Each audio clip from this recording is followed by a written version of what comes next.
Balance institutional design में हम पढ़ेंगे कि किस तरीके से हमने जो ये इंस्टीट्यूशन डिज़ाइन किए हैं इनमें बैलेंस्ड बना के रखा है। देखिए, constitution are often subverted not by the peoples. अब ये काम जो है ये सिर्फ कुछ लोगों ने नहीं किया है, इवन ये स्मॉल ग्रुप ने किया है।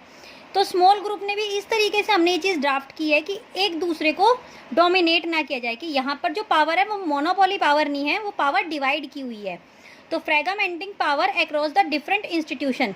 अब इंस्टीट्यूशन देखिए हॉरिजेंटली किए गए हैं, हॉरिजेंटली ड्राफ्ट किए गए हैं, डिज़ाइन किए गए हैं, like legislature, executive and judiciary.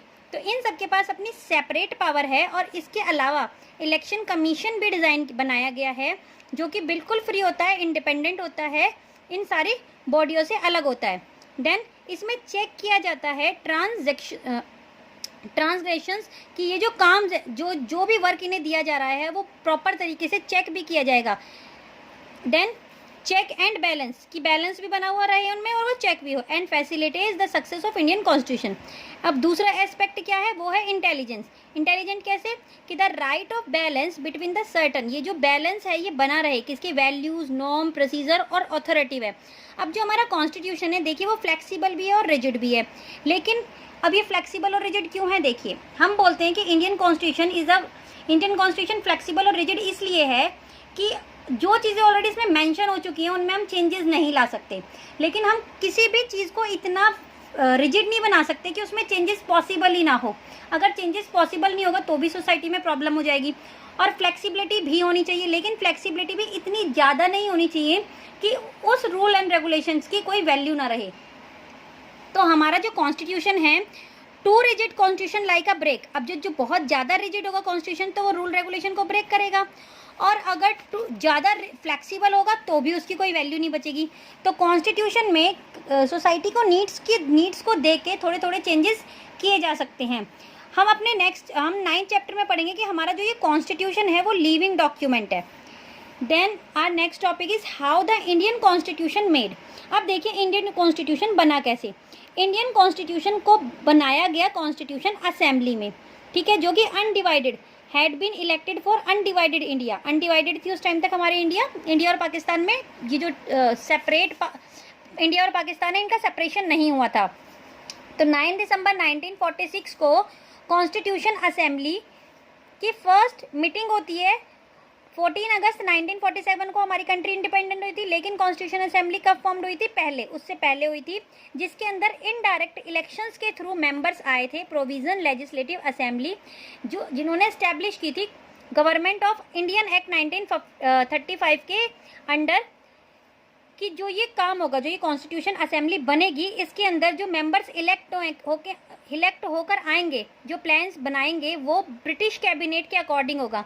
यानी कि ब्रिटिशर्स ने क्या किया था, ब्रिटिशर्स ने सजेशन दिया था कि the constitution assembly was composed रफली along the lines suggest by the plans proposed by the committee of British cabinet.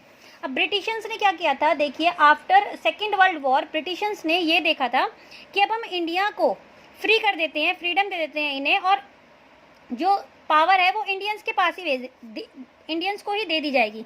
तो ब्रिटिशर्स के साइड से 3 लीडर्स आए थे, ठीक है, 3 कैबिनेट मिनिस्टर्स आए थे, क्योंकि वो कैबिनेट के मेंबर्स थे, तो कैबिनेट मिशन इसे बोला जाता है।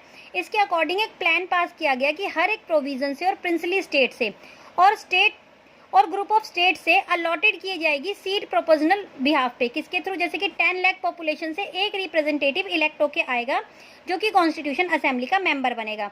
अब ये बताया गया कि 292 मेंबर जो इलेक्ट होंगे वो प्रिंसली स्टेट से होंगे, ठीक है, और जो 93 सीट्स अलॉटेड होंगी, जो 292 मेंबर्स इलेक्ट होंगे वो प्रोविजन स्टेट से होंगे, और जो 93 सीट्स होंगी वो प्रिंसली स्टेट के लिए होंगी। तो इस तरीके से अब इन सीट का भी डिवीजन किया गया मुस्लिम, सिख और जनरल्स में पॉपुलेशन के अकॉर्डिंग। जैसे कि 10 लाख पॉपुलेशन है तो 1 पर्सन इलेक्ट होगा, 50 लाख पॉपुलेशन है तो 5 पर्सन इलेक्ट होंगे, और उनका भी डिवीजन होगा मुस्लिम, सिख और जनरल कैटेगरीज में।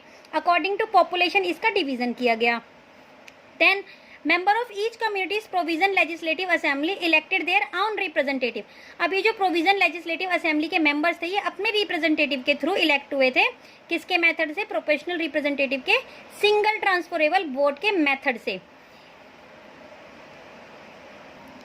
नेक्स्ट टॉपिक है composition of the constitution assembly. Composition देखिए, प्लान 3 जून 1947 को एक प्लान पास किया गया था जिसे हम partition of country, partition of constitution भी बोल सकते हैं। इसमें क्या था, देखिए हमने अभी प्रीवियस टॉपिक में देखा कि जब हमारी कॉन्स्टिट्यूशन की फर्स्ट सिटिंग हुई थी तो वो बिफोर इंडिपेंडेंस थी, लेकिन जब ये इम्प्लीमेंट किया गया था तो आफ्टर इंडिपेंडेंस। तो इंडिपेंडेंस और पार्टीशन, इंडिया और पाकिस्तान का पार्टीशन हो गया था। तो जो हम प्रीवियस पार्ट में पढ़ चुके हैं कि हमारी जो कॉन्स्टिट्यूशन असेंबली में मेंबर्स थे वो 389 मेंबर्स थे, लेकिन जब पार्टीशन हो गया तो ये रिड्यूस होकर 299 मेंबर्स बच गए। तो 26 नवंबर 1949 को कॉन्स्टिट्यूशन हमारा अडॉप्ट किया गया। उसके बाद जब अडॉप्ट किया गया था उस टाइम पे 284 मेंबर्स ने एक्चुअल प्रेजेंट थे। तो एक्चुअल प्रेजेंट थे 24 जनवरी 1950 को, जब इसके ऊपर सिग्नेचर हुए थे, हमारे कॉन्स्टिट्यूशन के ऊपर सिग्नेचर हुए थे। तो 1950 को फ्रेम किया गया था। अब इसमें फ्रेम में क्या देखा गया कि इसके बैकड्रॉप्स क्या थे कि बहुत ज़्यादा वायलेंस हुआ था। वायलेंस क्यों हुआ, देखिए सेपरेट हुआ था इंडिया और पाकिस्तान। तो जो इसके मेंबर्स या जो भी पॉपुलेशन उस पोर्शन में थी जो आज के टाइम पे पाकिस्तान है, या उस पोर्शन में थी जो आज के टाइम पे इंडिया में है, वो एक्सचेंज भी हुई थी। भाई ये फ्रीडम मिल गई थी कि जिन्हें इंडिया में जाके रहना है वो इंडिया में रह सकते हैं, जिन्हें पाकिस्तान में जाके रहना है पाकिस्तान में रह सकते हैं। तो आफ्टर द पार्टीशन बहुत ज़्यादा वायलेंस हुआ था। Constitution was committed a new conception. अब कॉन्स्टिट्यूशन ने नया कंसेप्शन कमिट किया सिटीजन्स को लेके। यहाँ सिर्फ माइनॉरिटी को ही सिक्योर नहीं किया जाएगा, इवन रिलीजियस आइडेंटिटी को भी देखा जाएगा, उन्हें भी राइट्स प्रोवाइड किए जाएंगे। देन जो ये कॉन्स्टिट्यूशन असेंबली थी ये नॉट इलेक्टेड, अब इन्होंने क्या अभी तक यहाँ क्या था, ये नॉट इलेक्टेड यूनिवर्सल सफर था, ठीक है, यानी कि जो यूनिवर्सल एडल्ट फ्रेंचाइज हमारी कंट्री में आज के टाइम पे है, ये उस टाइम तक ऐसा कुछ नहीं था। ये क्या थी, ये रिप्रेजेंटेटिव बॉडी थी। ये हमारे थ्रू इनडायरेक्ट इलेक्टेड मेंबर्स के थ्रू ये जो कॉन्स्टिट्यूशन असेंबली के मेंबर थे जिन्होंने कॉन्स्टिट्यूशन फ्रेम किया था। देन इसमें क्या दोबारा से चेंजेस क्या किए गए कि टोटल जितने भी मेंबर हैं उसमें से 28 मेंबर्स जो हैं वो शेड्यूल कास्ट के होंगे और 82 मेंबर जो हैं वो बाकी सारे रिलीजियस ग्रुप के होंगे। देन नेक्स्ट टॉपिक है प्रिंसिपल ऑफ द डेलिब्रेशन। अब डेलिब्रेशन मतलब डिबेट्स, यहाँ पे डिबेट्स होने स्टार्ट हो गए थे। जैसे कि अभी हमने पढ़ा है कि ये रिप्रेजेंटेटिव असेंबली थी, इसमें रिप्रेजेंटेटिव हर एक जगह से थे, हर एक कास्ट के थे। प्रीवियस टॉपिक में इससे जो हमने कंपोजिशन ऑफ कॉन्स्टिट्यूशन असेंबली से प्रीवियस टॉपिक पढ़ा था उसमें हमने क्या देखा था कि प्रपोर्शन के थ्रू कि 10 lakhs पे 1 एक रिप्रेजेंटेटिव इलेक्ट होगा और उसमें से भी मुस्लिम, सिख और जनरल कैटेगरीज को डिवाइड किया गया था। तो इसी तरीके से ये रिप्रेजेंटेटिव जो असेंबली थी ये डाइवर्स थी। तो it is desirable that diverse section of the society participation. इसमें कॉन्स्टिट्यूशन असेंबली की डिबेट्स में डाइवर्स सोसाइटी ने पार्टिसिपेट किया था। अब जो ये डाइवर्स सोसाइटी ने पार्टिसिपेट किया था, इन्होंने यहाँ पे जो डिबेट हुई थी ये सिर्फ अपने ही कास्ट या रिलीजियस को लेके, उसके बेनिफिट को देख के नहीं की थी, इवन इन्होंने माइंड में रखा पूरे नेशन को। देन डिफरेंस वर्स, और क्या देखा गया था कि इस बात के ऊपर भी डिबेट्स हुआ था कि जो हमारी गवर्नमेंट है वो सेंट्रलाइज अडॉप्ट की जाएगी या डिसेंट्रलाइज टाइप की गवर्नमेंट हम अडॉप्ट करेंगे। और ये जो रिलेशन है स्टेट और सेंटर का, क्या ये रिलेशन है, व्हाट शुड बी रिले, क्या रिलेशन है स्टेट और सेंटर गवर्नमेंट का, ठीक है। जुडिशरी के पास कितनी पावर्स होगी, कॉन्स्टिट्यूशन प्रॉपर्टी एक्ट राइट जो है ये होना चाहिए। तो इस तरीके के डिस्कशंस हुए थे। बहुत सारे डिस्कशंस के बाद ये भी इंट्रोड्यूस किया गया था कि यूनिवर्सल एडल्ट फ्रेंचाइज को हम अपनी कंट्री में इम्प्लीमेंट करेंगे, और ये इम्प्लीमेंट की भी गई थी, जिसकी वजह से हमारी कंट्री को डेमोक्रेसी कंट्री, और हमने क्या बोला था यहाँ पे डिस्क्रिमिनेशन को हम इम्प्लीमेंट नहीं करेंगे। तो ये किसके थ्रू पॉसिबल था, सिर्फ यूनिवर्सल एडल्ट फ्रेंचाइज के थ्रू। देन कॉन्स्टिट्यूशन असेंबली में इंगेज किए गए थे पब्लिक रीजन, कि हम उन चीज़ों के ऊपर डिस्कशन करेंगे, डिबेट्स करेंगे जो कि रीजनेबल आर्ग्यूमेंट है। रीजनेबल आर्ग्यूमेंट के ऊपर डिस्कशन करके फाइनल होने पर उन्हें हम कॉन्स्टिट्यूशन के अंदर इंक्लूड करेंगे। उन टॉपिक्स को, उन क्लॉजेस को, उन लॉज और रूल रेगुलेशन को हम अपनी कॉन्स्टिट्यूशन में इंक्लूड करेंगे।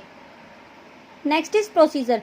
प्रोसीजर क्या था, देखिए जो ये पब्लिक रीजन था इसमें कॉन्स्टिट्यूशन असेंबली में मेजर 8 कमेटीज़ बनी थी, डिफरेंट टाइप्स की कमेटीज़ बनी थी, जैसे कि जिनके जवाहरलाल नेहरू, राजेंद्र प्रसाद, सरदार वल्लभ भाई पटेल और भीमराव अंबेडकर जो थे कमेटीज़ थे।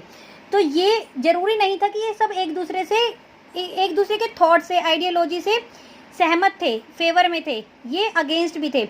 जैसे कि जो अंबेडकर थे वो कांग्रेस और गांधी जी की बातों से सहमत नहीं थे, और जिस तरीके से अंबेडकर जी चाहते थे, भीमराव अंबेडकर चाहते थे कि शेड्यूल कास्ट को अपलिफ्टमेंट दी जाए, उस तरीके से पटेल और नेहरू जी फेवर में नहीं थे। तो अलग अलग ये जो 8 कमेटीज बनी थी इन्हें अलग अलग काम दे दिया गया, वो अपने अकॉर्डिंग काम करने लगे। फाइनली जब काम करने के बाद इन्हें पूरा प्रॉपर टाइम लगा था। इन्हें टाइम कितना लगा था? 2 ईयर्स 11th मंथ 18 डेज मैंने आपको बताया था। असेंबली में मिलते थे 166 डेज लगे थे, जो कि स्प्लिट हो गए थे ओवर द 2 ईयर्स 11 मंथ्स में, ठीक है। तो इस पूरे टाइम पीरियड में जो 8 कमेटीज बनी थी, जो हमने यहाँ पे पढ़ा है कि मेजर 8 कमेटीज बनी थी, इस पूरे टाइम पीरियड में इन्होंने अपनी बातों को इसमें रखा, अपने रूल रेगुलेशंस की क्या क्या चीज़ें कंट्री में हमें इम्प्लीमेंट करानी चाहिए, उसके ऊपर डिस्कशंस हुए, डिबेट हुए। तो इस तरीके से पूरा प्रोसीजर, ये पूरे प्रोसीजर के थ्रू काम किया गया।